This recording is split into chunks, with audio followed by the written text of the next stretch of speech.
This could be a major shift. And we've got a report from Jean-Pierre Beauchemin of CTV that says that Ottawa is reportedly weighing the removal of those tariffs imposed on Chinese-made electric vehicles. Now, a couple of days ago, we spoke about this with Flavio Volpe from the Automotive Parts Manufacturers Association. I saw the text messages from many of you that are pining. They're like, I saw the messages from listeners like, gimme, gimme, gimme. I want cheap Chinese EVs. Let's now go to Danielle Breton, the president and CEO of Electric Mobility Canada. Danielle, welcome back to the program. Hi, how are you?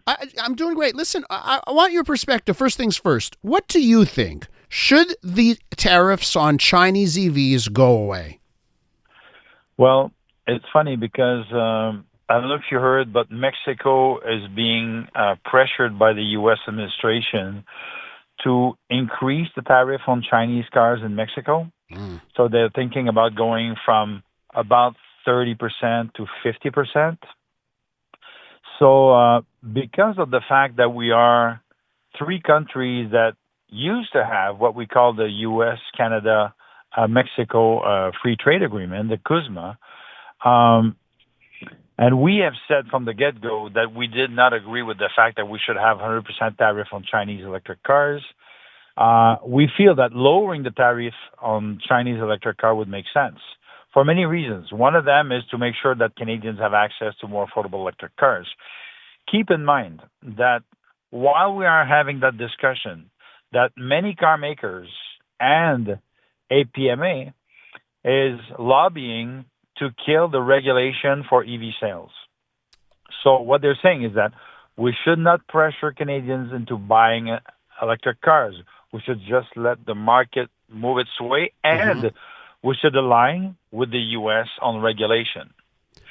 So what it means is because Donald Trump is currently eliminating regulation on EV sales, on GHG emissions, and even on fuel consumption, if we do align with the U.S., it means that we would have no more regulation whatsoever, which would be setting us back 50 years. So at the same time, they don't want to be forced to sell electric cars. They don't want Canadians to have access to affordable electric cars, not only from China, but from Europe as well, where we already have a free trade agreement with them.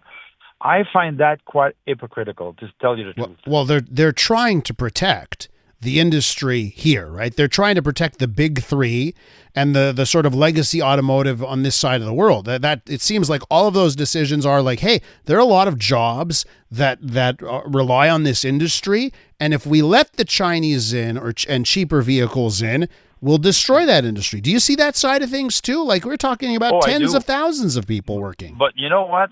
Not only do I see that side of the industry, but one thing that I can tell you is that many legacy car makers and associations do not see our side of the industry, meaning that EY published a report a few months ago. They updated the report a few weeks ago.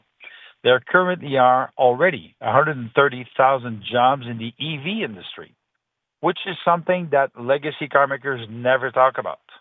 According to EY, if regulation keeps moving forward, if we still have policies to support the EV transition, we should be at about 600,000 jobs by 2035. Right now, in my part of the woods, we are looking for workers. We don't have enough qualified workers to help us make the transition, whether it's electricians, engineers, people working in mines, and that's an issue across the board. So when they're saying that jobs are going to be lost, and worst of all, some representatives are saying that according to one report from one guy from the University of Guelph, 38,000 jobs will be lost if we keep the regulation.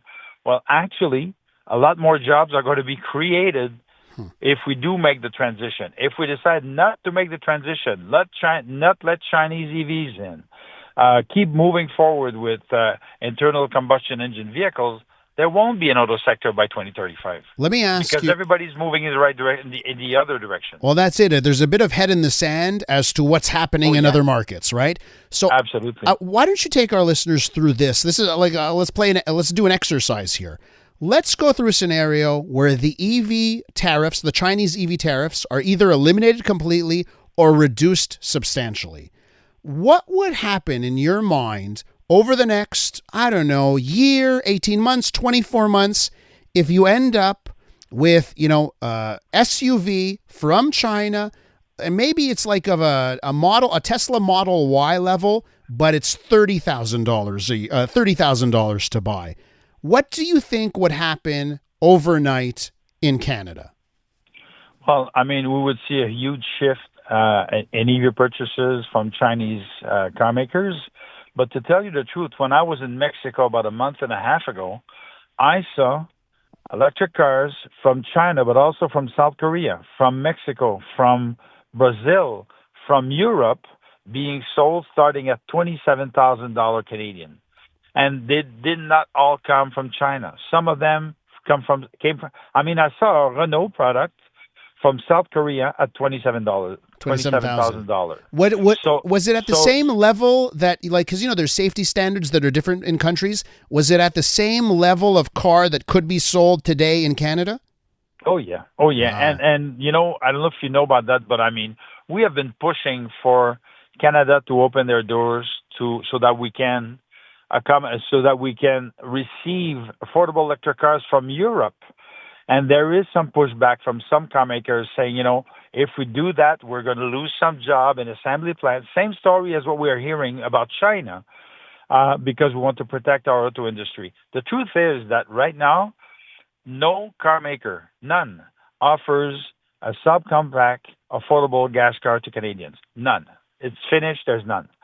There's only one affordable gas car being produced in Canada, which is the Honda Civic. Apart from that, we're talking SUVs and pickup trucks between $40,000 and $100,000.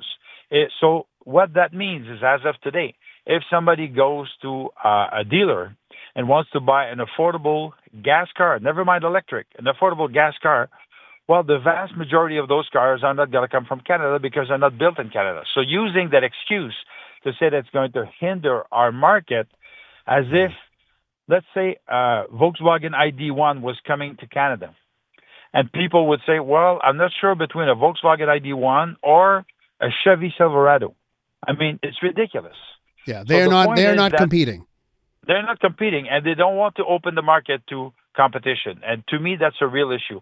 We want to make sure that we build an EV industry, which is happening right now. Some people want to really hinder the EV industry by killing the regulation. But on top of that, they want to make sure that Canadians keep buying gas cars and gas pickup trucks. If they do that, Daniel, I got to be quick here, but if they do that, aren't they going to be in for the rudest awakening in 2 years' time? Aren't they just not ready for what will inevitably happen? Yeah, the Kodak moment. Yeah, that's it. Daniel, listen, thanks for hopping on. I appreciate it. My pleasure. Daniel Breton, President and CEO of Electric Mobility Canada.